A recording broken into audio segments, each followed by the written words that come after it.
الرحمن الرحیم نحمده ونصلی ونسلم علی رسولہ الکریم اما بعد۔ بھی میں جو ساتھی قریب بیٹھ سکتے ہیں نا وہ قریب بیٹھ جائیں، قریب آ سکتے ہیں آ جائیں۔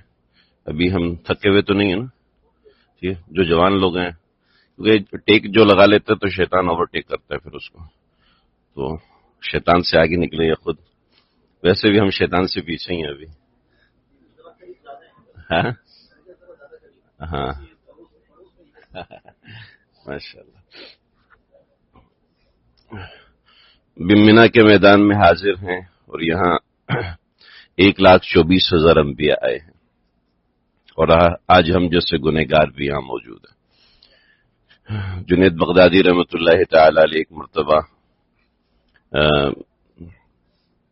کعبۃ اللہ میں حاضر ہوئے اور رات کے وقت آئے، اور رات کے وقت آنے کی وجہ یہ تھی کہ رات میں رش کم ہوتا ہے، جب رش کم ہوتا ہے تو خشوع و خضوع زیادہ ملتا ہے۔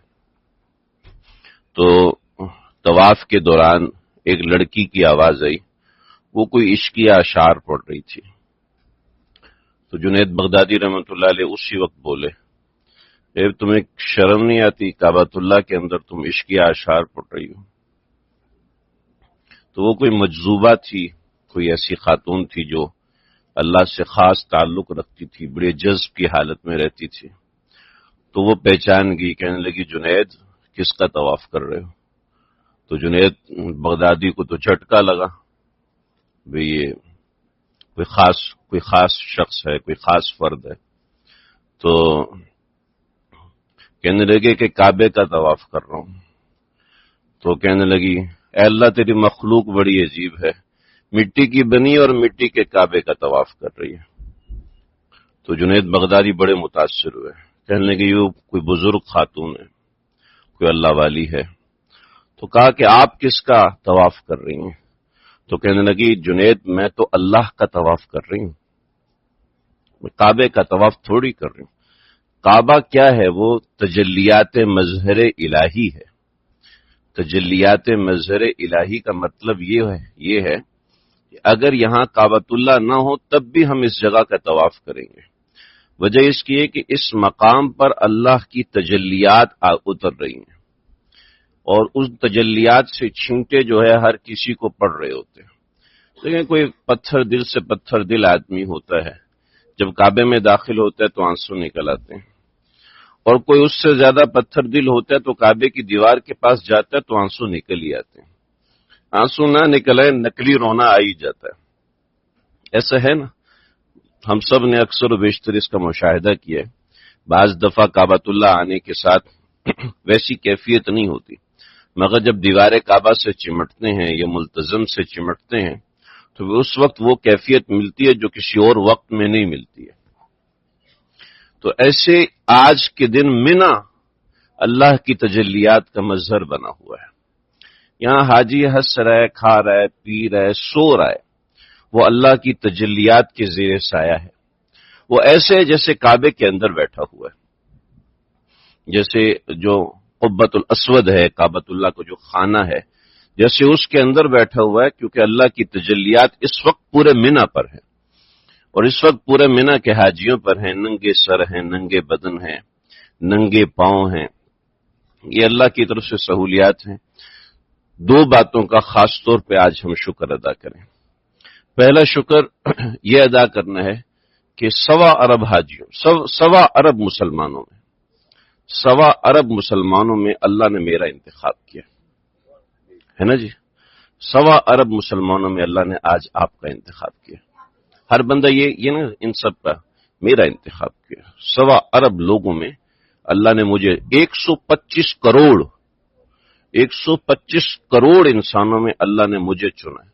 میں کتنا گنہگار، کتنا گندا، کتنا برا، واٹ ایور کچھ بھی ہے، لیکن اللہ نے مجھے بلایا، کسی وجہ سے بلایا، اور یقیناً اللہ نے مقبول کرنے کے لیے بلایا۔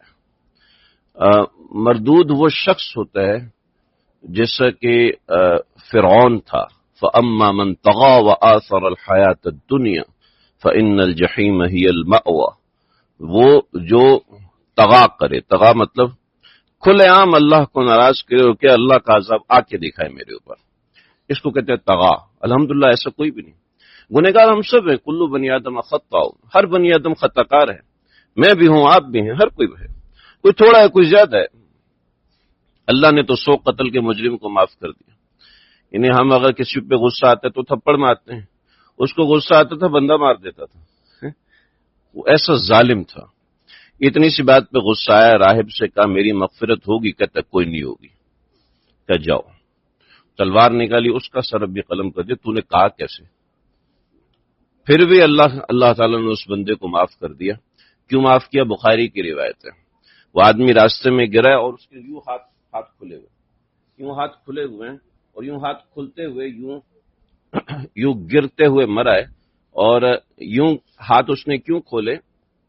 اس لیے کھولے کہ ابن حجر عسقلانی نے فتح الباری میں لکھا ہے کہ اس کو کسی نے کہا تھا کہ وہاں نصرہ بستی ہے، اس بستی کے اندر نیک لوگ رہتے ہیں، وہاں پر جاؤ، وہاں توبہ کرو، تمہاری توبہ قبول ہوگی۔ چنانچہ اللہ رب العزت نے راستے میں اس کو موت دی، تو فرشتے آگے عذاب کے کہ 100 قتل کیے ہم تو لے کے جائیں گے، رحمت کے فرشتے آگے کہ معافی مانگنے جا رہا تھا، ہم لے کے جائیں گے۔ تو بخاری میں ہے اللہ رب العزت نے فرشتوں سے کہا کہ زمین ناپو، تو دونوں قسم کے فرشتوں نے زمین ناپی۔ اور مسئلہ یہ تھا کہ جو نیکوکاروں کی جو نصرہ بستی تھی وہ دور تھی، تو اللہ نے اس کو فرمایا تقربی، تو قریب ہو جا، اور وہ جو بستی جس سے یہ آ رہا تھا وہ دور تھی، جہاں اس نے قتل کیا تھا، موضع گناہ تھا، تو اللہ نے کہا تباعدی، دور ہو جا، تو زمین دور ہو گئی اور یہ زمین قریب ہو گئی۔ جب فرشتوں نے ناپا تو یہ ایک ہاتھ نصرہ بستی قریب تھی، تو رحمت کے فرشتے اس کو لے کے اڑ گئے۔ ارے وہ 1 فٹ نصرہ بستی کے قریب تھا، ہم تو بستی میں بیٹھے ہوئے، ہم تو وادی منہ میں بیٹھے، جہاں 1,24,000 انبیاء، دوسری روایت کے مطابق 2,24,000 انبیاء آئے ہیں، اور ان پہاڑوں نے ان کی مناجات سنی ہیں، ان پہاڑوں نے ان کے رونا دھونا دیکھا ہے، ان پہاڑوں نے ان کے گھروں کے ساتھ بیٹھے ہوئے اللہ سے مناجات اور فریاد کرتے ہوئے ان کو دیکھا ہے۔ تو اس بستی میں اللہ ہمیں کیا نہیں دیں گے؟ تو یہاں اللہ نے دینے کے لیے بلایا، تمام مسلمانوں کو دینے کے لیے بلایا، بس ہم لینے والے بنے، اور لینے والے بن گئے، لینے والوں کی نقل بنا لی، چادریں پہن لی ہیں، سر ننگا کر لیا، پاؤں ننگے کر لیے، پاؤں میں چپل پہنی، علامتی چپل ہے، یعنی تاکہ پاؤں نیچے سے جلے نہیں، بس اس لیے چپل پہنی ہے، ورنہ اصل تو ننگا پاؤں ہے، اوپر کا سارا پاؤں ہمارا ننگا ہے۔ تو اللہ کو دکھانا ہے یہ کہ ہم اس حالت میں آپ کے دربار میں آئے بیٹھے ہیں، آپ ہمارے آنے کو قبول فرمائیے۔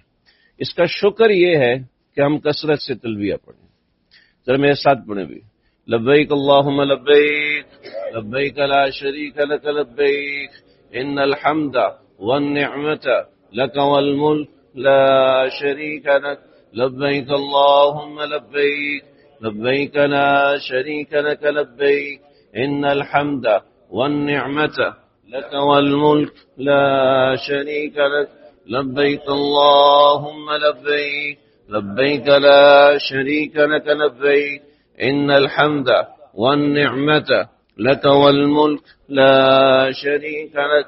ایک یہ اللہ کا شکر ہے، ہم آگے، اور یہاں شکر اللہم لک الحمد ولک شکر نہیں، یہاں پر شکر ہے لبیک اللہم لبیک۔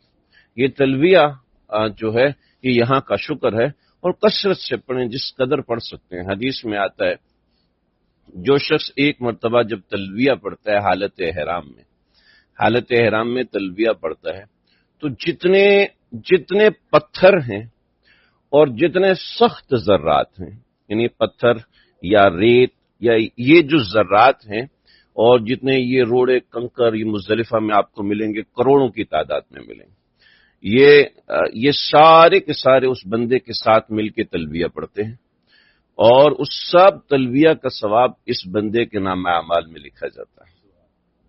یعنی اتنا بڑا عمل ہے یہ تلبیہ پڑھنے کا۔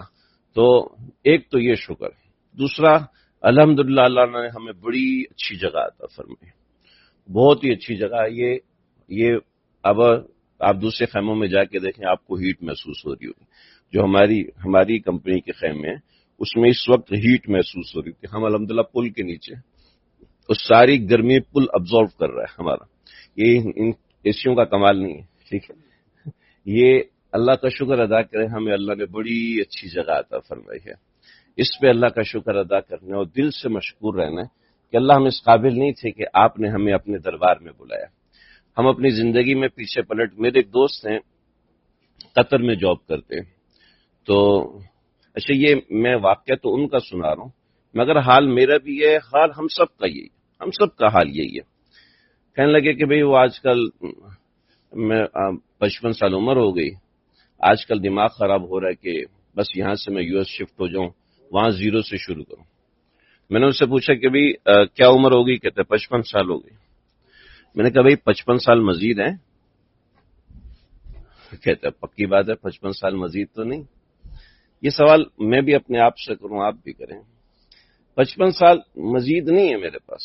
اچھا، میں نے کہا اب زیرو سے شروع کرو گے، 3 سال 4 سال سٹیبل ہونے میں لگیں گے، پھر ایک مزے کی زندگی گزارو گے. اور بھائی جتنا کمانا تھا بس ہو گیا، اب اسی کو کانسٹنٹ رکھو اور کچھ اللہ اللہ کرو، کچھ اللہ سے تعلق بناؤ. پھر میں نے ان سے ایک لاسٹ سوال کیا. میں نے کہا ابھی کتنا کماتے ہو؟ اس نے بتایا کہ ماشاءاللہ ایک بڑا اچھا اماؤنٹ کماتا ہے. میں نے کہا سچ بتانا، سچ دل سے بتانا، کیا اس کے اہل ہو؟ تو کہنے لگا کہ اگر میں قسم کھاؤں نا تو اس کے 10ویں حصے کبھی میں اہل نہیں. یعنی جتنی محنت ہونی چاہیے، جتنی کوشش ہونی چاہیے، اللہ اس سے زیادہ دے رہے. اللہ جتنی میری کوشش ہو سکتا ہے، کوئی اتنا جتنی کوشش کرو اس حساب سے کما بھی رہا ہو، مگر جب انسان سٹارٹ کرتا ہے تو اس وقت ایسا ہوتا ہے. نارملی جب انسان اوپر چلا جاتا ہے تو پھر عام طور پہ اپنی ایفرٹ سے زیادہ کما رہا ہوتا ہے، اپنی ایفرٹ سے بہت زیادہ کما رہا ہوتا ہے. روزی رزق اللہ رب العزت دیتے ہیں، رزاق اللہ کی ذات ہے اور وہی کھلاتی ہے، وہی پلاتی ہے. ہم بھی یہاں آنے کے اہل نہیں تھے، یہ خالصتاً اللہ کا کرم ہے کہ ہم یہاں بیٹھے ہیں. کوئی شخص یہ کہ میں نے پیسے دیے اس وجہ سے آؤں، نہ، پیسے اس دفعہ 67,000 نے دیے تھے. پاکستان کی بات بتاؤں، 52,000 انڈیا والوں نے دیے تھے، اور بھی ڈیٹا ساری دنیا جانتی ہے، مجھے تو اتنا نہیں پتا. پیسے تو انہوں نے بھی دیے تھے جی.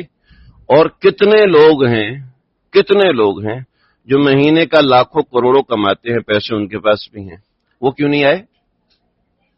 تو مسئلہ یہ ہے کہ آنے کے اہل ہم نہیں تھے، خالص اللہ کا کرم ہے کہ ہم آئے.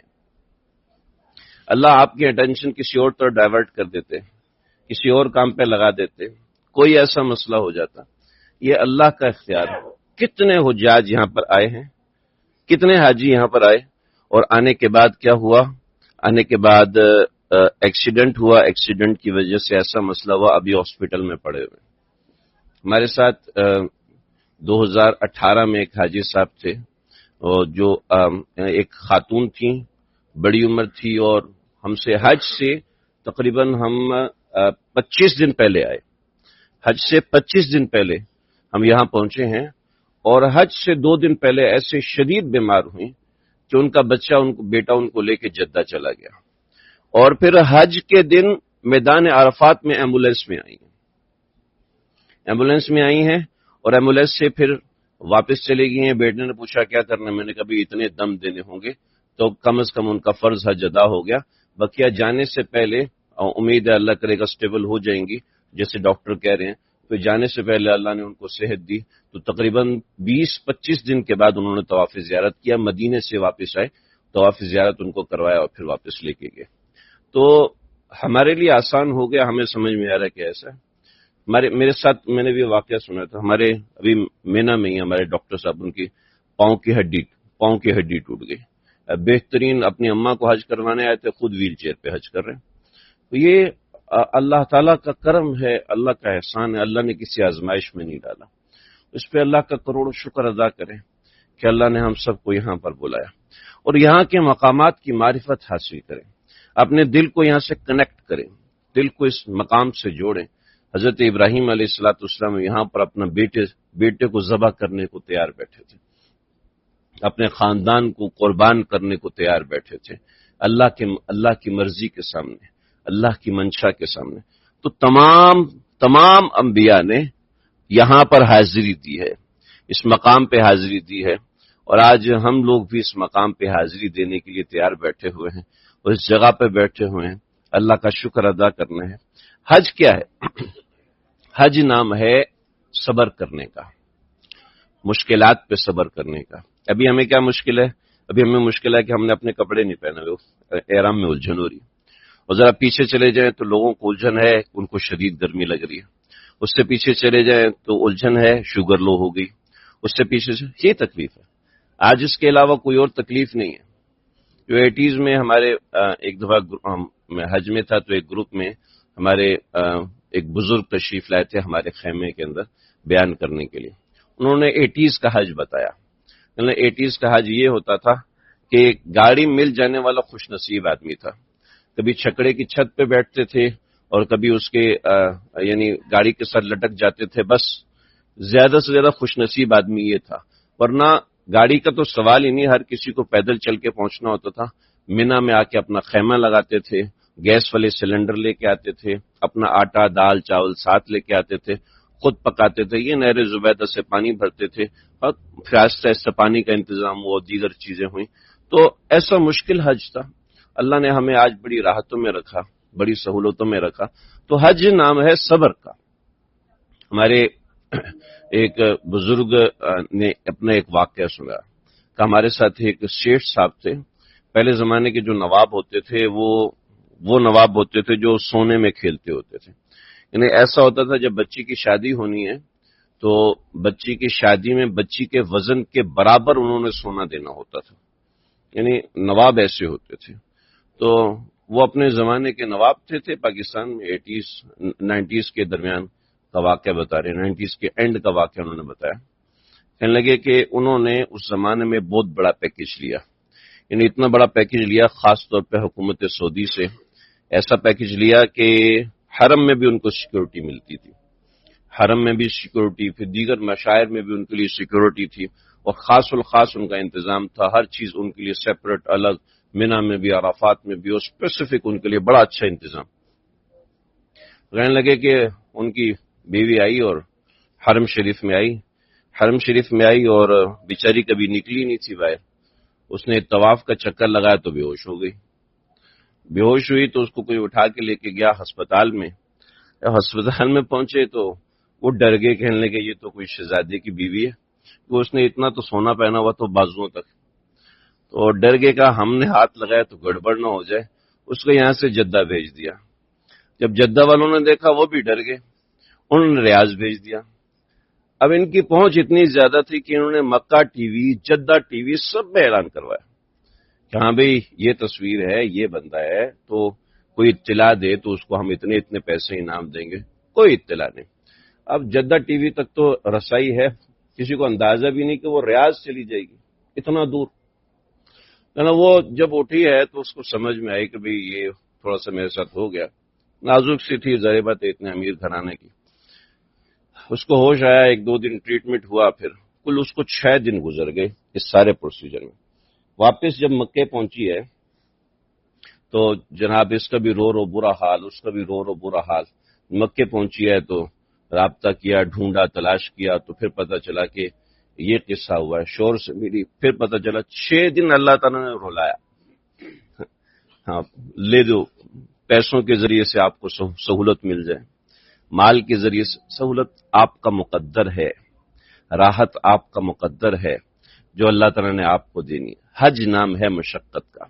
ہمارے پچھلے سال ایک سفر میں ساتھی تھے، وہ بہت بڑے بزنس مین تھے، وہ ملنے آئے مجھ سے حج سے کچھ دنوں پہلے، تو کہنے لگے کہ ہمارے اپنے رشتہ دار تھے، انہوں نے کسی دوسرے گروپ سے پیکج کرایا تھا، مگر وہ بڑے خوار ہوئے، گاڑی کا اے سی خراب ہو گیا، پھر گاڑی خراب ہو گئی، بڑے خوار ہوئے، تقریباً 3 بجے جا کے کہ مزدلفہ پہنچے، اور پاؤں میں تکلیف، یہ وہ بڑا مسئلہ ہوا۔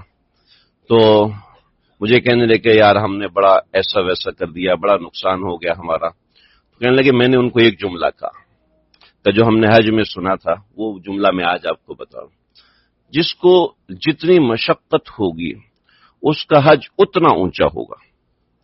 اللہ سے مشقت نہیں مانگنی ہم نے، ٹھیک ہے، اللہ سے ہم نے راحت مانگنی، اللہ کے نبی نے دعا جو سکھائی ہے فیسرہ لی وتقبلہ من، اللہ جی آسان کروائیے، اللہ جی ہمارا یہ حج آسان ہو جائے، آسان ہو جائے، ٹھیک ہے، فتقبلہ منی، اور اللہ اس کو قبول بھی فرمانا، تو اللہ سے آسانی مانگنی ہے۔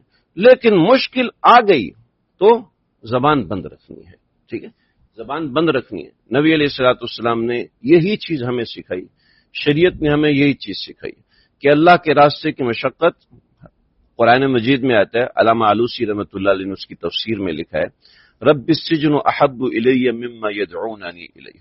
حضرت یوسف علیہ الصلوۃ والسلام اتنے خوبصورت تھے، اتنے کوئی خوبصورت تھے، اتنے کوئی خوبصورت تھے کہ اپنے چہرے کے اوپر کپڑا ڈال، نقاب لگا کے رکھتے تھے تاکہ کوئی ان کو دیکھ کے فتنے میں مبتلا نہ ہو جائے۔ کہ کئی ایسے واقعات ہوئے کہ کتنے ایسے لوگ حضرت یوسف علیہ السلام کو دیکھ کے بے ہوش ہو گئے، یعنی ان سے حسن کی خوبصورتی برداشت ہی نہ ہو سکے، انسانی آنکھ برداشت نہیں کر پاتی تھی، ایسا حسن تھا اللہ نے حضرت یوسف علیہ السلام کو دیا۔ تو زلیخا حضرت یوسف کے پیچھے پاگل، نمبر یہ صرف حسن کی بات نہیں تھی بلکہ اندر کی خوبصورتی بھی تھی جس نے زلیخا کو پاگل کیا ہوا تھا۔ تو زلیخا اس کو بلاتی تھی، حضرت یوسف نے منع کیا، تو کہا رب السجن احب الیہ، اے اللہ آپ کے راستے کے جو سجن ہے، جو سجن ہے، سجن عام جیل کو نہیں کہتے، جیل عربی میں جیل کو کہتے ہیں، سجن کہتے ہیں تھرڈ ڈگری کو، جو ہماری زبان میں تھرڈ ڈگری جیل کو کہتے ہیں، تو اس کو عربی میں سجن کہتے ہیں۔ سجن یوسف علیہ الصلوۃ والسلام وہ زمین کے وہ نیچے تھی جہاں سورج کی روشنی نہیں پہنچتی تھی۔ تو رب السجن احب الیہ، اے اللہ آپ کے راستے کی سجن احب الیہ مجھے زیادہ محبوب ہے، مما یدعوننی الیہ جس مزے کے گناہ کی طرف یہ مجھے دعوت دیتی۔ تو علامہ آلوسی فرماتے ہیں جس اللہ کے راستے کے سجن، جیل، تھرڈ ڈگری احب ہیں، یعنی سب سے زیادہ محبوب ہیں، اس اللہ کے راستے کے گلستان کیسے ہوں گے؟ جس اللہ کے راستے کے کانٹے اتنے محبوب ہیں، اس اللہ کے راستے کے گلستان کتنے خوبصورت ہوں گے، کتنے مزیدار ہوں گے۔ نبی علیہ الصلوۃ والسلام کے اوپر 8 ہجری میں حج فرض ہو گیا تھا۔ آپ لوگ بور تو نہیں ہو رہے جی؟ بور وہی ہو رہے ہیں جو ٹیک لگا کے بیٹھے ہیں۔ نہیں ابھی میں اپنے موقع پہ پڑھاؤں گا، بور وہی ہوں گے جو ٹیک لگا کے بیٹھیں گے، صحیح ہے؟ ابھی بھی کوئی ٹیک نہیں چھوڑ رہا جی۔ خیر کوئی نہیں، ساری باتیں سب آن لائن چل رہا ہوتا ہے، بیگم کو بتا رہے ہوتے ہیں ہم یہاں پہ ہیں وہاں پہ، میں خود بتا رہا ہوں تو بتائیں، کوئی مسئلے کی بات نہیں ہے، یہاں کوئی باؤنڈ نہیں ہے، کوئی زبردستی نہیں ہے۔ میں اب آپ کو بتاتا ہوں نبی علیہ الصلوۃ والسلام نے حج کیسے کیا تھا۔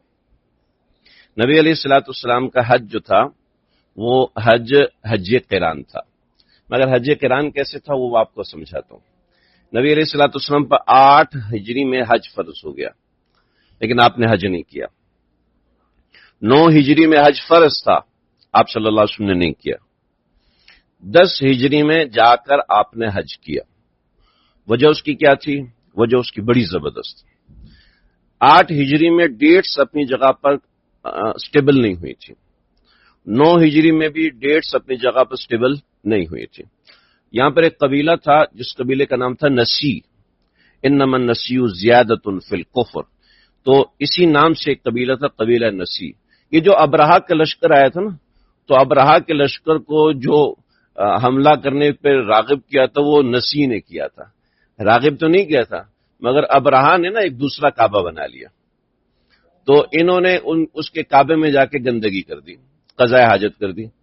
جب وہ صبح اٹھا، ہم نے پہلے کعبہ کے مقابلے میں یہ کعبہ بنایا، اس کعبے کا فرش کچا، اس کعبے کا فرش پکا، اس کعبے کے اندر پانی نہیں، اس کعبے کے اندر اتنا بہترین پانی، اس کعبے کے اندر راحت کا سامان نہیں، اس کعبے کے اندر راحت کا سامان ہے، اس کعبے میں کوئی خدمتگار نہیں، اس کعبے میں سب خدمتگار موجود، تو لوگ ادھر آؤ۔ اور کسرا کو اس نے کہا، قیصر روم کو اس نے کہا کہ لوگوں کو یہاں بھیجنا شروع کرو۔ قیصر روم نے کہا ٹھیک ہے، حج کا زمانہ ہے کہ تو میں لوگوں کو یہاں بھیجوں گا۔ تو اس سے پہلے یہ لوگ آئے اور انہوں نے سب نے مل کر اجتماعی طور پر گند مار دیا۔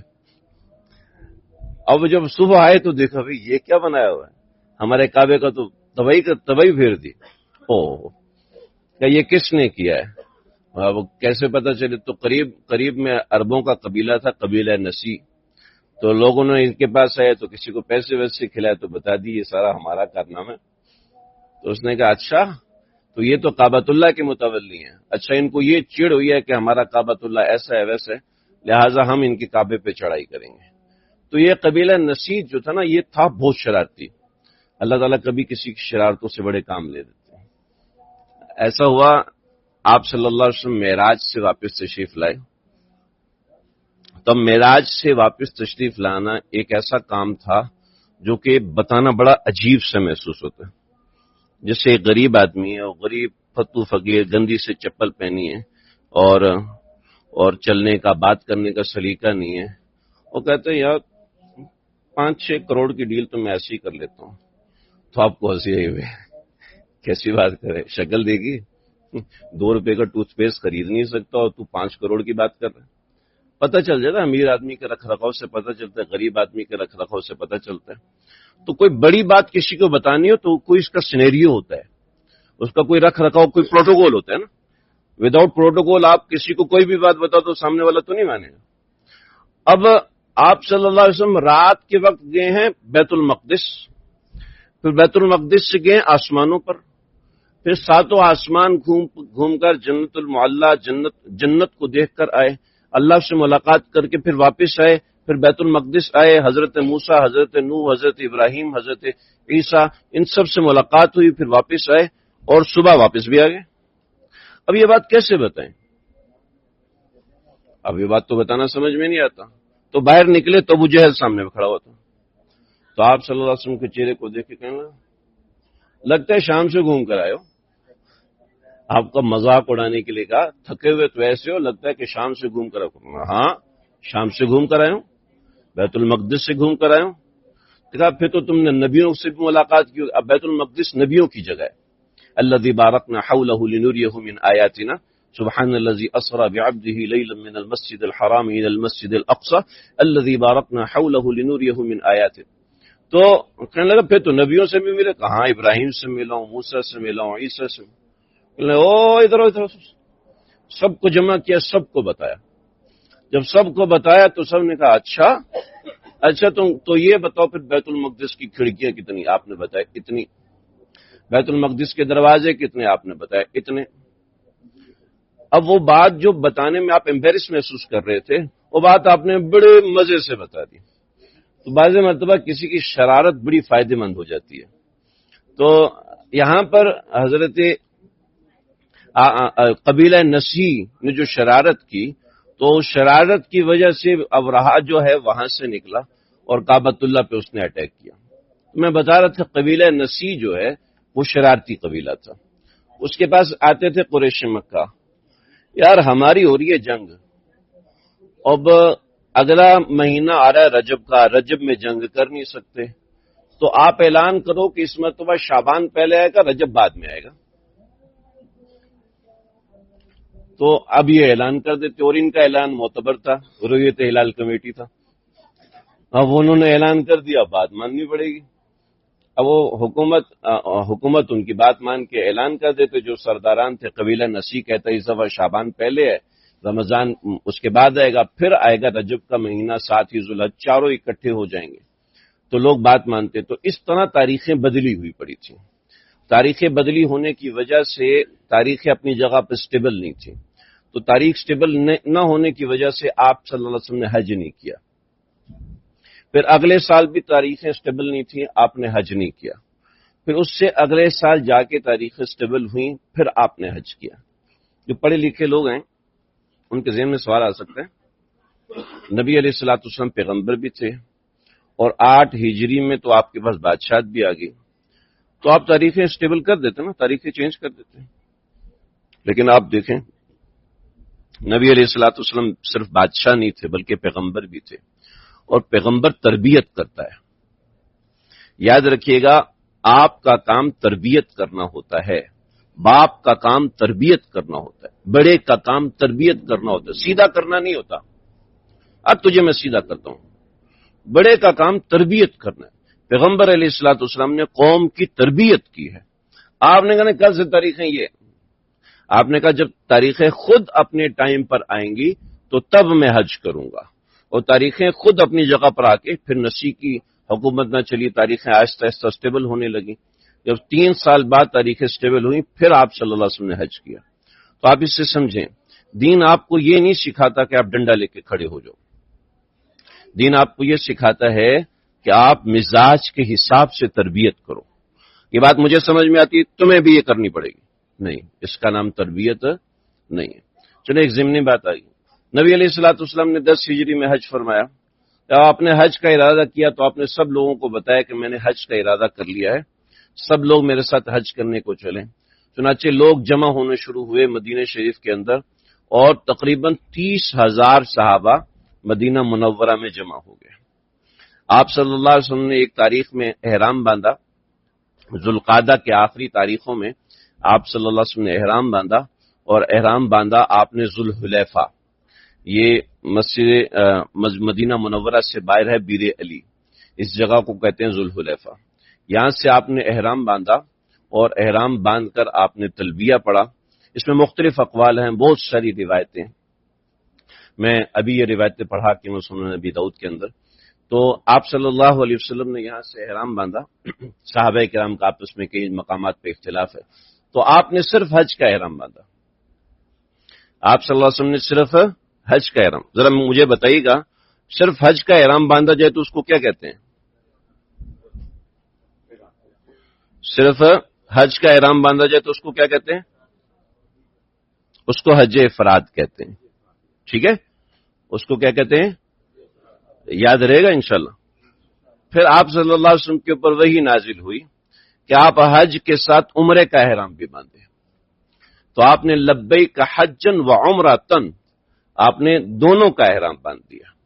حج کا احرام بھی باندھ لیا اور عمرے کا احرام بھی باندھ لیا.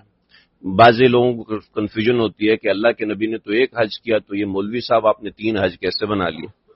تو 3 حج ہم نے بنائے نہیں، 3 حج ہم نے بتائے ہیں بس. ٹھیک ہے، مولوی بات بناتا نہیں ہے، مولوی بات بتاتا ہے بس. ٹھیک ہے، ہم مسئلہ بتاتے ہیں، بناتے نہیں ہیں. ٹھیک ہے جی. تو یہ سمجھ لیں نبی علیہ الصلوۃ والسلام نے پہلے حج کا ارادہ کیا، حج کا احرام باندھا، اور اس کے بعد آپ صلی اللہ علیہ وسلم کو حکم ہوا کہ آپ حج کے ساتھ عمرے کا احرام بھی باندھیں. اچھا، یہ اللہ کے نبی کو نہیں پتا تھا پہلے کہ حج کے ساتھ عمرہ بھی کر سکتے ہیں؟ مسئلہ یہ ہے کہ عرب میں طریقہ کار تھا، یا تو صرف عمرہ کرتے تھے یا صرف حج کرتے تھے، اس کے علاوہ کچھ نہیں. یا تو صرف عمرہ کرتے تھے یا صرف حج کرتے تھے. تو یہاں عرب کی پہلی رسم ٹوٹی کہ دونوں چیزیں کر سکتے ہیں، عمرہ بھی کر سکتے ہیں اور حج بھی کر سکتے ہیں. نبی علیہ الصلوۃ والسلام نے اپنے ساتھ قربانی کا جانور لیا، اور کئی صحابہ کرام نے اپنے ساتھ قربانی کا جانور لیا اور چلے. یہاں سے باہر نکلے تو اسماء بنت امیس کے ہاں اولاد پیدا ہوئی، حضرت محمد بن ابی بکر رضی اللہ تعالیٰ پیدا ہوئے. تو اب حضرت اسماء بنت امیس کہنے لگی یا رسول اللہ اب میں کیا کروں، میں تو ناپاک ہو گئی ہوں، اب میں تو اس حالت میں حرم میں کیسے داخل ہوں؟ تو آپ صلی اللہ علیہ وسلم نے فرمایا کہ بھئی تم حج کا احرام باندھو اور تمام اعمال کرو، سوائے حرم کے جانے کے تمام اعمال کرو گی. چنانچہ حضرت اسماء کو آپ نے حکم دیا حج افراد کا. ٹھیک ہے جی، حضرت اسماء کو آپ نے حکم کیا دیا؟ تم نے جو احرام باندھنا ہے، کس کا احرام باندھنا ہے؟ حج افراد کا، کہ صرف حج کرو گی. چنانچہ دونوں حج ہو گئے، حج قران بھی ہو گیا اور حج افراد بھی ہو گیا. اب آگے چلیں. نبی علیہ الصلوۃ والسلام 4 ذی الحج کو مکہ مکرمہ پہنچے، اور یہ جو ابھی ہمارے ساتھی ہیں نا جو بس کے ذریعے سے گئے تھے، کون ساتھی ہیں؟ بس کے ذریعے سے. ہاں، اب بس کے ذریعے سے یہ اترے ہیں مروہ کے پاس ایک مسجد ہے، مسجد جن سے آگے ہے جنت المعلی. تو مکہ کے 2 حصے ہیں.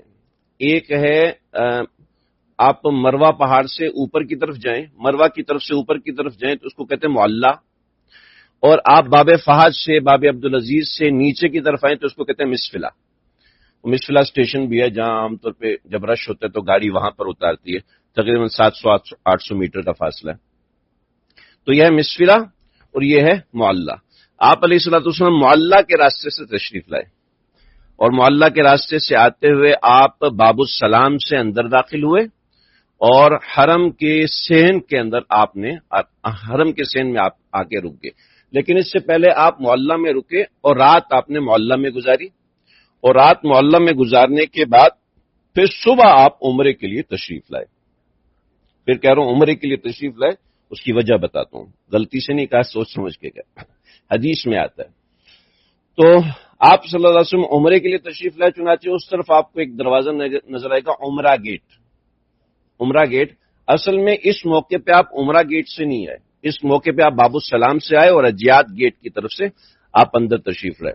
عمرہ گیٹ پہ جب آپ 8 ہجری میں آپ نے فتح مکہ کیا تھا، تو اس کے بعد آپ صلی اللہ علیہ وسلم جیرانہ گئے اور جیرانہ سے طائف گئے، طائف سے واپس جیرانہ آئے، تو جیرانہ سے آپ نے عمرے کا احرام باندھا تھا۔ تو یہ ایک الگ قصہ ہے غزوہ حنین کا۔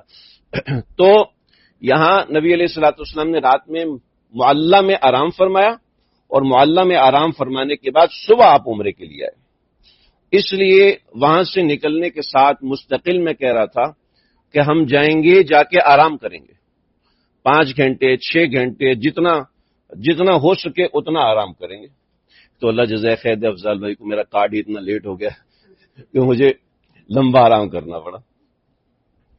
تو کیا ہے، آرام کرنا ہے جب بھی آپ نے عمرے کے لیے آنا، اللہ آپ کو بار بار لے کے آئے، ہم سب کو بار بار لے کے آئے، جب بھی آپ حج کے لیے آئیں، عمرے کے لیے آئیں، ایک اچھا آرام کریں۔ یہ آرام کرنا سنت ہے کہ نبی علیہ الصلوۃ والسلام ڈائریکٹلی کعبۃ اللہ میں کبھی بھی نہیں آئے، آپ نے ہمیشہ آرام فرمایا، اور آرام فرمانے کے بعد آپ کعبۃ اللہ میں تشریف لائے۔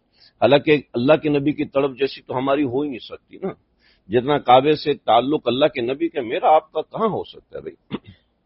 تو نبی علیہ الصلوۃ والسلام یوں کعبۃ اللہ تشریف لائے، اور پھر آپ صلی اللہ علیہ وسلم نے جو پہلے عمرے کیے تھے، 8 ہجری میں جو عمرہ کیا تھا، 7 ہجری میں جو عمرۃ القضاء فرمایا تھا، 4 عمرے نبی علیہ الصلوۃ والسلام نے مکمل فرمائے۔ تو آپ نے جو بھی عمرے فرمائے وہ آپ نے پیدل چل کے فرمائے، مگر یہاں جو آپ نے عمرہ کیا ہے، یہاں اونٹنی پہ سوار ہو کے کیا۔ تو ایک شخص آیا حضرت عبداللہ بن عباس کے پاس، نبی علیہ الصلوۃ والسلام نے اونٹنی پہ سوار ہو کر طواف کیا، تو ہم سوار ہو کے نہیں کر سکتے؟ آپ نے فرمایا نہیں کر سکتے۔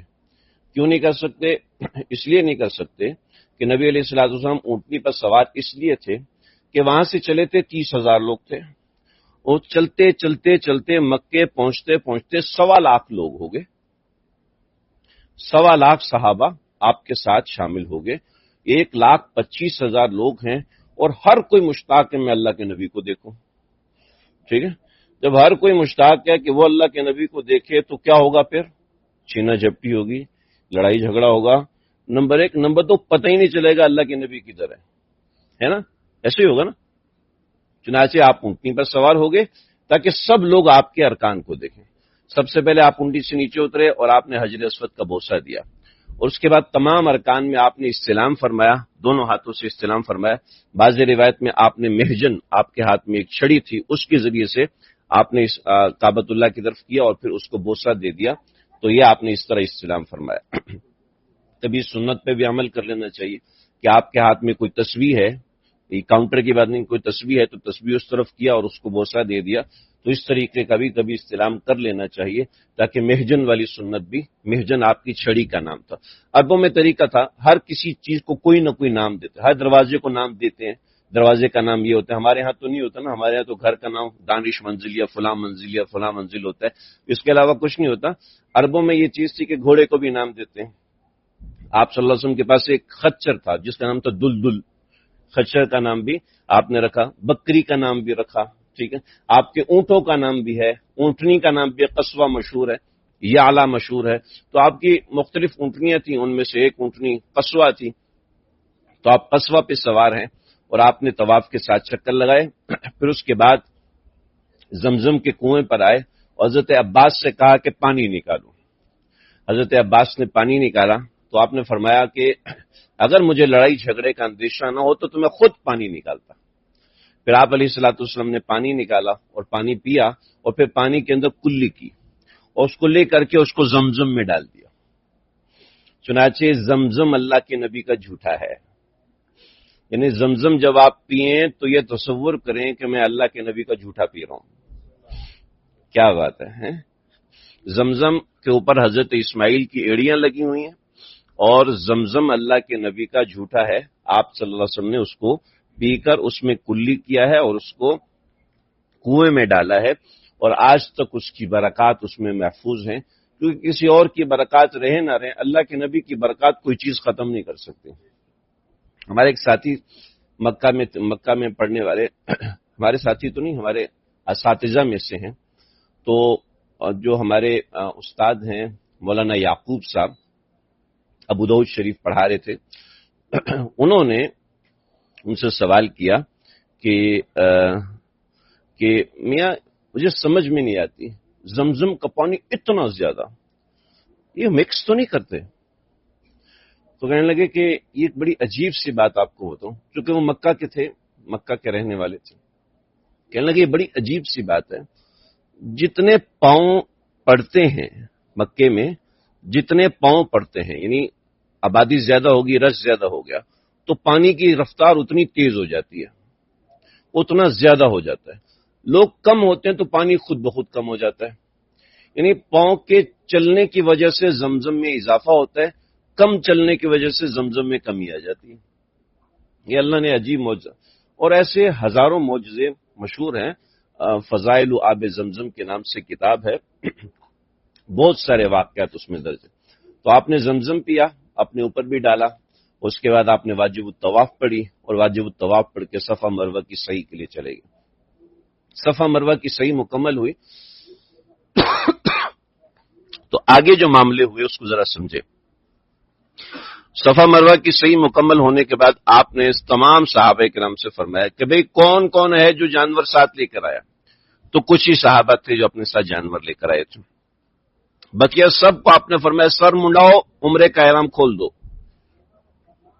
سب نے احرام باندھا تھا وہاں سے اللہ کے نبی کے ساتھ، یہاں آپ نے فرمایا جس جس کے پاس قربانی کا جانور ہے وہ سر نہ منڈائے، اور جس کے پاس جانور نہیں ہے وہ سر منڈائیں۔ چنانچہ سب صحابہ نے سر منڈائے، حضرت فاطمہ نے بھی بال کٹوائے۔ اب عائشہ صدیقہ رضی اللہ عنہ کے ساتھ پیریڈ کا مسئلہ ہو گیا تھا راستے میں، تو آپ صلی اللہ علیہ وسلم نے فرمایا کہ عائشہ تم بھی حج افراد کی نیت کر لو، جو تبدل نیت آیا، یعنی پہلے وہ عمرے کی نیت سے آئی تھی، بعض روایتوں میں فرمایا کہ میں حج کی نیت سے آئی تھی، مگر راجح روایت جو ابو داؤد شریف نے راجح قرار دیے کہ وہ عمرے کی نیت سے آئی تھی، تو وہ صرف عمرے کی نیت سے آئی تھی، تو وہ آپ صلی اللہ علیہ وسلم نے فرمایا کہ تم حج کی نیت کرو اور عمرہ تم بعد میں کر لینا۔ یہ جو تبدل نیت کیا تھا تو آپ نے اس کا دم دیا تھا، دم میں پوری گائے ذبح فرمائی تھی۔ تو حضرت عائشہ کا یہ مسئلہ ہوا، اور دیگر امہات خاص طور پہ حضرت فاطمہ نے بال کٹوائے اور دوسرے کپڑے پہنے، خوشبو لگائے۔ حضرت علی یمن گئے ہوئے تھے، یمن سے واپس آئے تو حضرت فاطمہ کو دیکھا تو غصے ہوئے، یہ کیا طریقہ ہے؟ اللہ کے نبی احرام باندھ کے بیٹھے، تم خوشبو لگا کے بیٹھی ہو، یہ تو کوئی طریقہ نہیں۔ تو حضرت فاطمہ بھی شوہر آتے ہی غصے چڑھ جائے تو بیوی کیا کر دیا کیسے؟ بیوی شاباش تو نہیں دیتی نا، بیوی پھر آگے سے سناتی۔ تو حضرت فاطمہ نے کہا تمہیں کس نے کہا؟ مجھے اللہ کے نبی نے کہا ہے۔ جھوٹ بولتی ہو، اللہ کے نبی ایسے کہہ نہیں سکتے۔ جب مسئلہ میں پکا پتا ہوتا ہے اور پتا چلتا ہے کہ وہ غلط ہے تو غصہ کتنا چڑھتا ہے۔ تو حضرت فاطمہ کو تو اللہ کے نبی نے کہا، اور حضرت علی کو بھی اللہ کے نبی نے کہا کہ احرام میں خوشبو نہیں لگا سکتے، احرام نہیں اتر سکتا، اور وہ حضرت فاطمہ کو بھی تو غلط فہمی ہوئی۔ حضرت علی یہیں سے غصے سے واپس گئے، اللہ کے نبی یا رسول اللہ فاطمہ تو کپڑے پہن کے بیٹھی، تو آپ نے ویسے ہی غصے میں جواب دیا، آپ کو اطلاع پہنچ گئی تھی علی غصے ہوئے ہیں فاطمہ سے، تو آپ نے کہا اگرچہ تیری ناک خاک آلود ہو، میں نے اس کو کہا ہے کہ احرام اتار۔ چنانچہ کہ علی اس کو چھوڑو، تم نے کیا کیا؟ کہ رسول اللہ میں نے تو نیت یہ کی ہے کہ جو میرے نبی کی نیت وہی میری نیت۔ تو کہا کہ ہدی کے جانور لائے ہو؟ کہ جی ہدی کا جانور لایا ہوں۔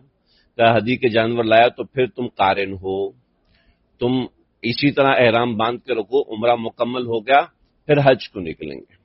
چنانچہ 8 ذی الحج یعنی آج کے دن فجر حرم شریف میں پڑی آپ صلی اللہ علیہ وسلم نے، اور یہاں سے آپ صلی اللہ علیہ وسلم نکلے مینا کی طرف۔ بعض حضرات نے کہا آپ نے طواف کیا، بعض حضرات نے کہا آپ نے طواف نہیں کیا، راجح یہ کہ آپ نے طواف نہیں کیا۔ اور دیگر جو صحابہ کرام تھے ان سب سے کہا کہ حج کا احرام باندھو. تو حضرت ابو ذر غفاری رضی اللہ عنہ نے پوچھا کہ یا رسول، ابو داؤد شریف میں، یا رسول اللہ کیا یہ آپ نے ہمارے لیے مخصوص کیا ہے یا ہمیشہ ہمیشہ کے لیے؟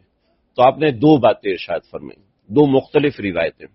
ایک روایت یہ ہے کہ عمرہ کر کے سر منڈاؤ اور اس کے بعد عمرہ کر کے بال کاٹو، حلال ہو جاؤ، اور حلال ہونے کے بعد 8 تاریخ کو احرام باندھو. یہ ہمیشہ، بل للابد، بلکہ یہ ہمیشہ کے لیے، یہ ہمیشہ کے لیے عام ہو گیا، اس لیے کہ عربوں میں پہلے حج اور عمرے کو ملانا نہیں تھا، یا تو حج تھا یا پھر عمرہ تھا.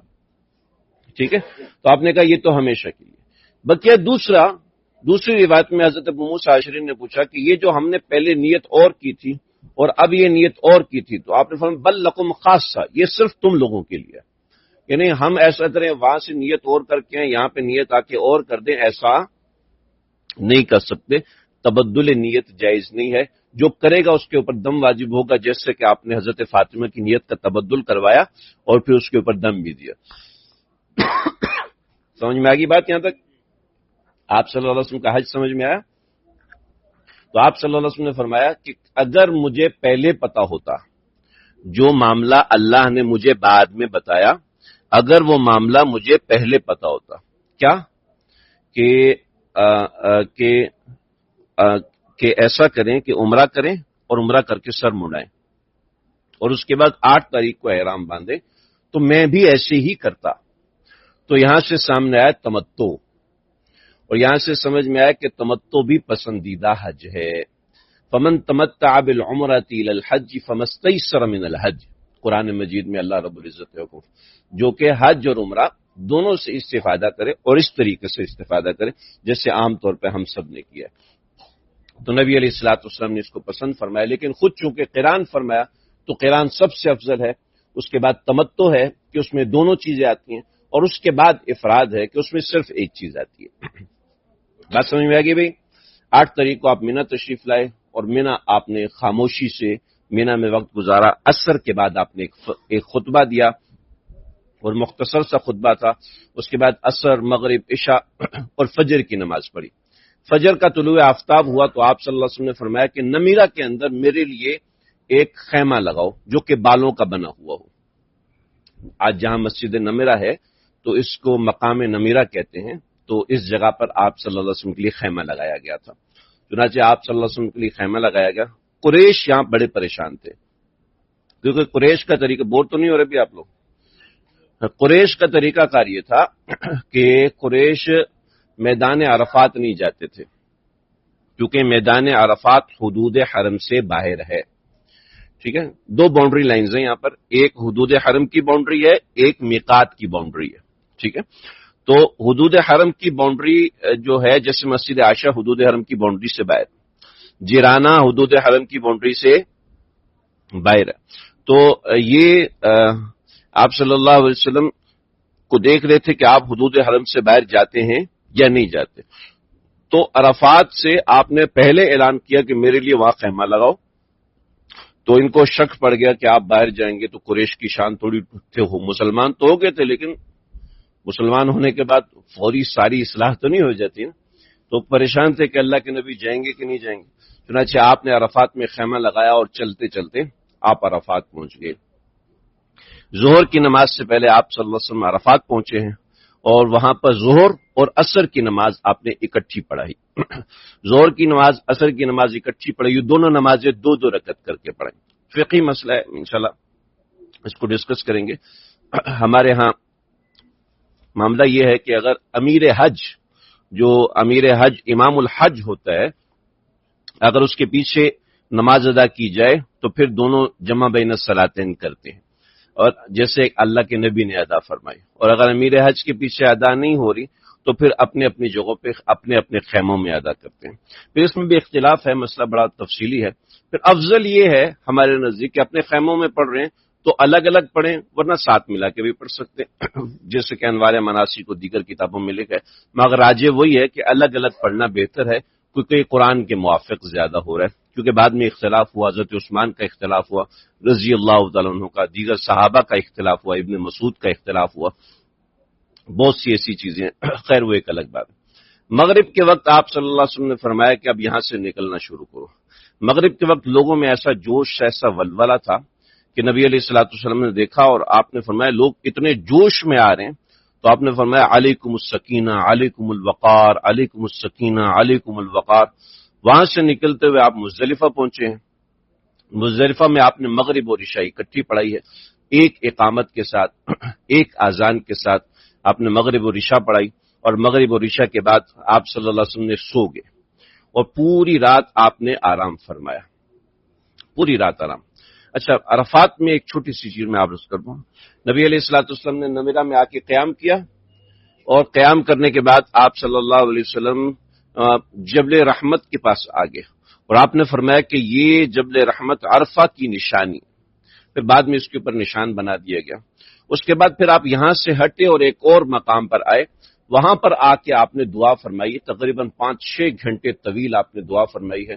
صحابہ کرام فرماتے ہیں نبی علیہ الصلوۃ والسلام جس اونٹنی پر سوار تھے، اونٹنی کی جو منہ سے نکلنے والا لعاب ہے میرے کندھے کے اوپر گر رہا تھا، تو ایک طویل آپ نے دعا فرمائی۔ دعا اتنی فرمائی کہ آپ یوں ہاتھ اٹھا کے دعا کر رہے تھے، کرتے کرتے کرتے کرتے کرتے کرتے یوں آپ کے ہاتھ اتنے اوپر چلے گئے کہ صحابہ فرماتے ہیں ہم نے آپ کے بغل کی سفیدی دیکھی کہ آپ نے اپنے ہاتھ وہاں آسمان تک اٹھا لیے۔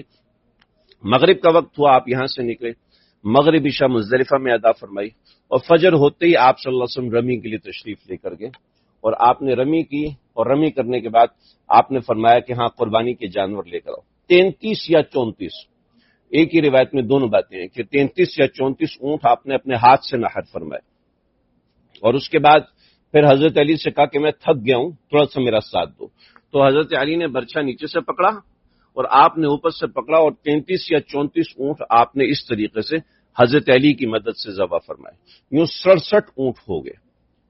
اور ہر روایتوں میں آتا ہے ہر اونٹ آتا اور 100 اونٹ کھڑے ہوئے تھے، اور ہر اونٹ آگے آتا کہ مجھے اللہ کے نبی خود اپنے ہاتھ سے نحر فرمائے۔ چنانچہ وہ اونٹ آتے، پھر آپ صلی اللہ علیہ وسلم نے نحر فرمایا، اور بقیہ 33 اونٹ خود صرف حضرت علی نے ذبح فرمائے۔ اس کے بعد آپ بیٹھ گئے حضرت بلال کے سامنے اور کہا کہ تیرے نبی تمہارے سامنے، جو کرنا ہے کرو۔ چنانچہ اس طرح لیا، اور آپ کے سر کے دائیں طرف کے بال انہوں نے مکمل مونڈے، آپ نے وہ سارے بال حضرت ابو موسیٰ اشعری کو دیے، اور حضرت ابو موسیٰ اشعری لے کے بھاگ گئے، اور بقیہ جو دوسرے بال اتارے تو پھر سب صحابہ میں آپس میں جھپٹا بازی ہوئی، تو کسی نے کچھ لیا، کسی کے ہاتھ میں ایک بال آیا، کسی کے ہاتھ میں 2 بال آئے، اس میں سے کچھ بال حضرت خالد ابن ولید کے پاس آئے جو اپنی ٹوپی میں سلا لیے، کسی نے کسی طریقے سے وہ بال استعمال کیے۔ تو یوں آپ کا حلق مکمل ہوا، یوں آپ کا حج مکمل ہوا۔ اگلی دفعہ آگے 3 دن آپ صلی اللہ علیہ وسلم نے رمی فرمائی، 11 کو بھی رمی فرمائی، 12 کو بھی رمی فرمائی، اور 13 کو بھی رمی فرمائی۔ اس کے بعد وادی محسب میں رکے، وادی محسب میں رکنے کے بعد آپ حرم شریف آئے تو آپ نے دیکھا سب لوگ جا رہے ہیں، تو آپ نے فرمایا اچھا، اس کے درمیان آپ طواف 10 کو جانور ذبح کرنے کے بعد، بال کاٹنے کے بعد آپ طواف زیارت کے لیے آئے، اور اسی وقت آپ صلی اللہ علیہ وسلم نے حج کی صحیح فرمائی۔ یہ دونوں عمل کرنے کے بعد دوبارہ مینا چلے گئے۔ جب 13 کو آپ فارغ ہوئے، 13 کی رمی کے بعد فارغ ہوئے، تو آپ صلی اللہ علیہ وسلم نے فرمایا کہ مکے میں ہمارا کوئی گھر نہیں ہے، مکے میں ہمارا کوئی گھر نہیں ہے۔ تو حضرت عباس کہنے لگے یا رسول اللہ، وہ آپ کا گھر تو ہے جو آج جو مروہ کے سامنے ایک لائبریری بنی ہوئی ہے جو نبی علیہ الصلوۃ والسلام کی جائے پیدائش ہے، تو وہ دراصل آپ صلی اللہ علیہ وسلم کے جو کزن ہیں عقیل مسلمان نہیں تھے، کافری تھے، حضرت علی کے بڑے بھائی تھے، تو عقیل نے وہ گھر بیچ دیا تھا حضرت معاویہ کو، اور پھر انہوں نے آگے بیچ دیا تھا۔ فرمایا ہمارا کوئی گھر نہیں ہے، لہٰذا یہاں سے آپ نے طواف وداع فرمایا، اور طواف وداع کرنے کے بعد آپ صلی اللہ علیہ وسلم مدینہ کی طرف روانہ ہو گئے۔ تو یہ آپ صلی اللہ علیہ وسلم کے حج کا ایک مختصر حال اور ایک نقشہ تھا۔ اللہ کرے ہمارا حج بھی انشاءاللہ اسی کے مشابہ ہوگا، اسی کی سنت کے مطابق ہوگا، لیکن اللہ کرے وہ کیفیات بھی اللہ ہم سب کو نصیب فرمائے، وہ سعادت بھی اللہ نے ہمیں نصیب فرمائی ہے، وہ جگہ بھی نصیب فرمائی ہے، وہ لباس بھی ہمیں نصیب فرمائے، وہ اعمال بھی ہمیں نصیب فرمائے ہیں، وہ سب اس لیے کہ وہ ہمارے اندر وہ کیفیت پیدا ہو جائے۔ وہ سب اس چیز کے لیے، اور کیفیت بقدر کوشش ہوتی ہے، انسان جو کوشش کرتا ہے، اور وہ کوشش ہم نے جا کے انشاءاللہ عرفہ میں کرنی ہے، اللہ تعالیٰ سے مناجات کرنی ہے، دعائیں مانگنی ہیں، وہ طریقہ کار انشاءاللہ میں وہاں پر بھی عرض کر دوں گا تاکہ دورائی ہو جائے۔ اللہ تعالیٰ مجھے آپ کو ہم سب کو سمجھنے کی، عمل کرنے کی توفیق عطا فرمائے۔ دعا مانگ لیجیے۔ بسم اللہ الرحمن الرحیم، الحمد للہ رب العالمین، والصلاة والسلام علی سید الانبیاء والمرسلین نبینا محمد وآلہ وصحبہ اجمعین۔ اللہ، اس مبارک مقام پہ ہم آ گئے ہیں، تیرے گنہگار بندے، تیرے ناکارہ بندے، تیرے دربار میں تیرے سامنے جھولی پھیلا کے بیٹھے ہیں۔ ہم سب کی دعاؤں کو قبول فرما لیجیے، ہم سب کی حاجات کو قبول فرما لیجیے، اپنے فضل سے قبول فرمائیے، اپنے کرم سے قبول فرمائیے۔ اے اللہ، اپنے فضل سے قبول فرمائیے، اپنے کرم سے قبول فرمائیے۔ ہماری حاجات کو آپ اپنے فضل سے جانتے ہیں، اپنے کرم سے جانتے ہیں۔ ہماری جو ضروریات ہیں، صحت کی، اولاد کی، بچوں کی، والدین کی، رشتہ داروں کی، عزیز و اقارب کی، اے اللہ ان سب ضروریات کو آپ جانتے ہیں، حاجات کو آپ جانتے ہیں، اپنے فضل سے قبول فرمائیے، اپنے فضل سے منظور فرمائیے۔ بہت لوگوں نے دعاؤں کا کہا ہے، اے اللہ ان سب کی حاجات پوری فرما دیجیے، ان سب کی مشکلات کو دور فرما دیجیے۔ میں بہت سے لوگ ایسے ہیں جن کے رشتہ دار، عزیز و اقارب بیمار ہیں۔ ہمارے ماجد بھائی کے جو کزن منصور بھائی کینسر سٹیج 4 پر ہیں، ایسے ہمارے بلال بھائی کے اہلیہ شدید بیمار ہیں۔ اللہ، اور بہت سے لوگوں نے دعاؤں کا کہا ہے، اللہ ان سب کی حاجات اپنے فضل سے پوری فرمائے۔ اے اللہ، ہم نے سنا ہے کہ دعاؤں سے معجزے ہو جاتے ہیں۔ اے اللہ، آج ہماری ان دعاؤں سے وہ معجزے پورے کر دیجیے۔ جو ٹوٹے ہوئے دل سے دعائیں کرتے ہیں، نا امیدی کے ساتھ دعائیں کرتے ہیں کہ دعا سے کیا ہوتا ہے، اے اللہ آج ان عقیدوں کو توڑ دیجیے، آج ان سوچوں کو توڑ دیجیے، آج ان خیالات کو توڑ دیجیے، اپنے کرم کی انتہا کر دیجیے۔ اے اللہ، مسلم امہ پہ رحم فرمائیے، مسلم امہ پہ کرم فرمائیے۔ غزہ میں، فلسطین میں ہمارے مسلمان بھائی دشمن کے ظلم و تلے پس رہے ہیں، اے اللہ ان کی مدد غیب سے فرما دیجیے، اے اللہ غیب سے ان کی مدد فرمائیے۔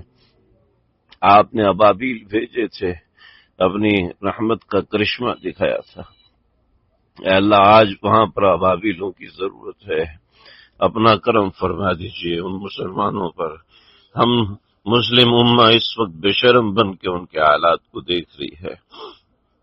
خطہ عرب، خطہ عجم، مسلمانوں کی بحری، بری، فضائی فوجیں ان کو پستے ہوئے دیکھ رہی ہیں، ان کے ماتھے پہ شکن نہیں پڑتی ہے، ان کی آنکھ میں آنسو نہیں آتے ہیں، بچوں کے تڑپتے لاشیں، ان کے بھوکے پیٹ، نکلی ہوئی پسلیاں، دھسی ہوئی آنکھیں اور بے جان ان کے جسم، اے اللہ وہ ہمیں جھنجھوڑنے کو تیار نہیں ہے، اے اللہ وہ ہمیں ہلانے کو تیار نہیں ہے۔